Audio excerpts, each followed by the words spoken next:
everybody, welcome to our talk show Hope in the Valley. My name is Neethu. This is our talk show Hope in the Valley where people talk about life, prayer and success. So I am really honored to have our special guest here, Miss PAULA Thomas. Hello. So Miss PAULA is one of my colleagues. More than that, she's a heavily experienced social worker. She specifies in a lot of different levels of community, including the homeless veterans and all the areas where a social worker can benefit from. She's excelling there. So, and look at her smile. That's why I said she has this beautiful smile. She's she just comes in a room and then light up the room. Okay. You're welcome. You're welcome. It's not just a flattering talk. The way that you present yourself, the smile, it's inspiring for many people, and the way that you help people. Okay, so more than I introduce, can you tell our audience briefly, what are you up to, and then a little bit about you? Okay, yes, sure, I sure can. So my name is PAULA. I am a social worker, a mother. Beautiful baby girl. Yes, thank you. A sister, a friend. Of course.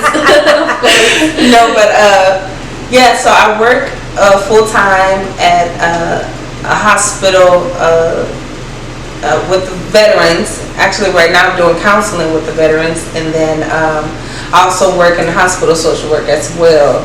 So I enjoy helping people to get resources and just teach them how to live life in the highest manner, in the healthiest way, and just to have a better quality of life, because life is short. So I definitely want everybody deserves to be to live the life in the best way possible. Yes, yes, and I'm so grateful for meeting Neethu, because she's just a sweet, sweet spirit, and she's full of bubbly personality as well. So I love her smile and her laugh and her genuineness. Thank you. And despite us having different backgrounds, different cultures, I feel like I can connect to Neethu on a spiritual level, just because she has I think it's because we talk, we laugh, but I think the struggles in life brings out the best in us, right? And then I feel like laughing and smiling is the best way to show people that a smile can make a difference. Yes, right? I definitely agree. Like, I feel like neither one of us look like what we've been through. I've been divorced since last year, last April. I was in an abusive relationship, and so I definitely, most people say that they don't know that I've been through that. I lost my son a couple of years ago. Yes. So yeah, I've been through a lot, and so has Neethu, and I just think it's beautiful that she has grace. Yes. So I don't want to deviate from the topic, but you mentioned about the son and then raising a baby girl, single parent. Can you talk about how you draw the strength? How do you pull yourself up? Because you are a social worker, you do counseling to people, and you get a lot of negativities also, because people are going through stuff and you're hearing the problems, right? Yes. So, and when you face struggles, how did you overcome it? And of course you overcame, that's why you're here. Yes, right. So I think that's a very good question. I was talking to my sister Erica. She's 2 years older than me. She's also a twin. We're both twins. But so we were talking about the time when I had went back to my husband right before COVID hit, and then when COVID hit, he was doing some more abusive things, so I left him, and so it was me, my daughter, and my son, and I asked my sister Erica, I said, can you please, I'll pay you to watch my children. And so she would come to my apartment. I remember cooking meals, because I couldn't pay her that much. Midnight cooking meals. Right, I'll be midnight, 2 a.m. after I had nursed my son. Like, hey, let me hurry and cook because I got to feed me, my children, and my sister because I couldn't afford to pay that much. And all while nursing him every 3 to 4 hours and going to work, working in the nursing home at that time. And I just looked back and said, how did I do that? I said, that was the grace of God. Yes, of course. Of course. I mean, I'm not even cooking at midnight no more. No more. I don't have the energy to, but I just have to say it's the grace of God.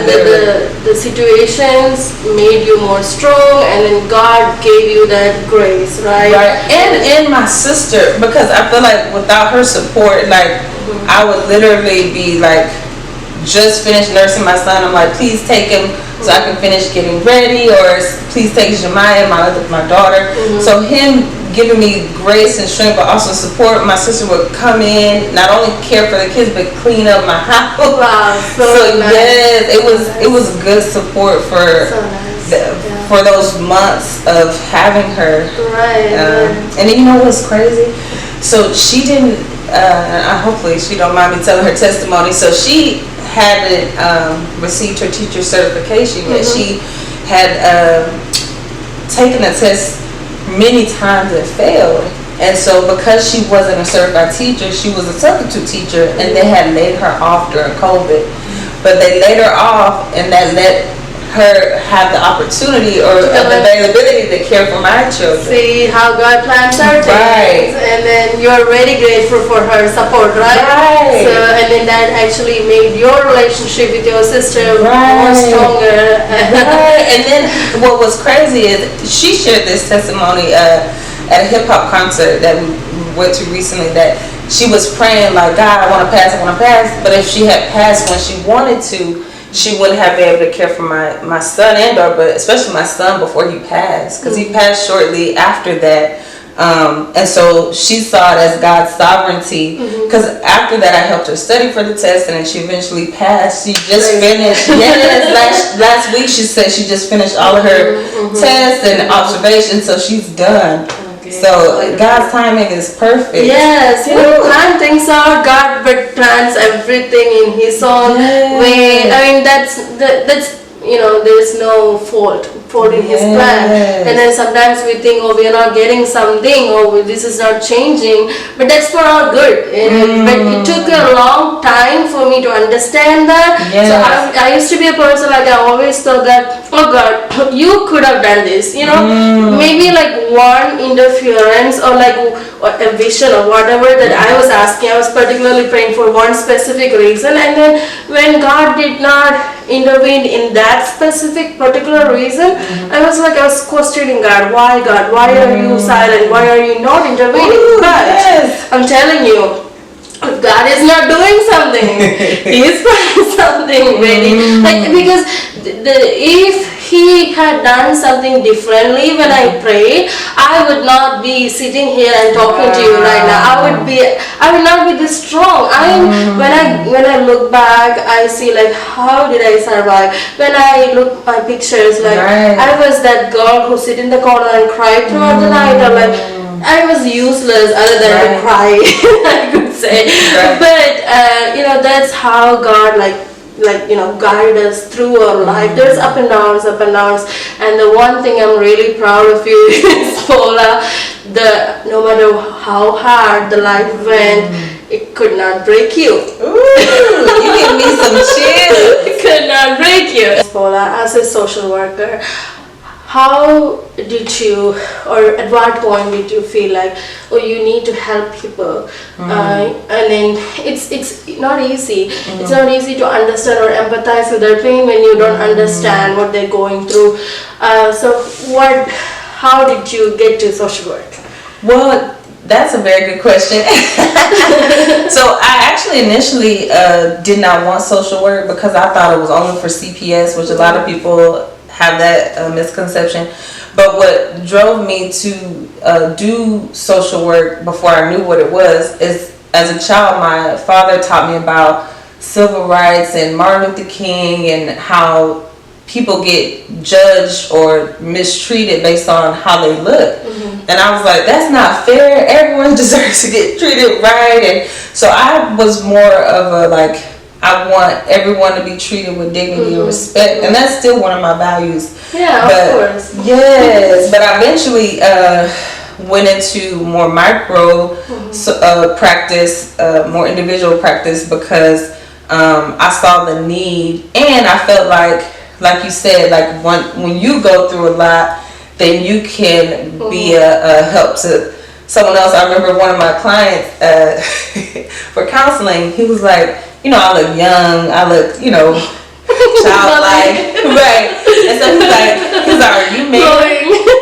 I'm like, yes, I'm divorced. And he's like, oh, do you have any kids? I'm like, yes, I have, you know, 2, and one of them died, you know. And he's like, oh, like, you know, for my age, a lot of people don't realize what I've gone through. And so I guess it helps people to, not that I have, you know, the most experience, but it helps people to kind of like put their guards down, like, oh, she's lived some life, even though she doesn't look like it. She's not a young girl playing right. Even though people say I look young, so I think just young. Yeah, and so do you. But anyway, I just think it's beautiful, because I had to go through my own healing journey, and so if I can help facilitate someone else's journey and just walk alongside them through theirs, I think that's the most rewarding role to have, is to say, hey, I've done it and you can do it too. Right, because this page that I'm posting this podcast on, this was started in 2017 when I was a little girl, not a little girl, but young girl, and I was like posting this motivational post and everything. I had no clue what depression was. I had no clue what anxiety was. Right. But then when things happened in my life, and then I had to realize, oh, okay, this is what there is. It can be, life can put some darkness in you. You don't see the light to go outside of it. But when I realized, oh, this is what people go through, this is what pain looks like, then it's like I can empathize with more people now. Even when I get phone calls from people who wants to share with me, oh, this is what we're going through, but they don't have the courage to get out, or they don't have the courage to do anything. And I always tell them, do not end your life. That is not the solution. You can still live. There are people who think about like, okay, this is it. Relationship is gone, I'm done, I'm dying, I'm gonna die. But I always tell people that is not the solution. And I did not even believe this many people are suffering and stuck in relationship, or with loss happens, or like failures in exams, breakups, tell me everything. People go through this pain and they don't know how to heal themselves. They are resilient, but then at some point they lose their resilience to come back. So I think, going through the experience, and then as a counselor, you can touch many people now because you can empathize. And then, and always, even though you didn't have no experience or nothing, you're a beautiful person. Anybody can approach you, and that's a beautiful heart. And then people who have beautiful heart needs to come to social work, and that will benefit a lot of people. I am so happy that you are here. Me too. I'm so happy, and thank you so much for coming. Yes, thank you for having me. You're such a beautiful spirit and beautiful person as well. I can't wait to see how far your podcast goes, and just God bless you and everything that you do. Thank you, Ms. Paula. And thank you so much for everybody to watch us. Will be coming, in more episodes. I hope Ms. Paula can come and join us. We have a lot of things to talk about. Yes, I know. We don't want to stop. Okay. So thank you so much, everybody. Please do comment and comment us and let us know what can we improve, or like if there's anything that you don't like, just put dislike button, and your opinion really matters. And also, if you feel like this is important knowledge and people need to listen, do share, and that's it. And if you want me to invite more people, just post on the comments or direct message me so I can approach them to be a guest in our podcast show. Thank you so much. Thank you.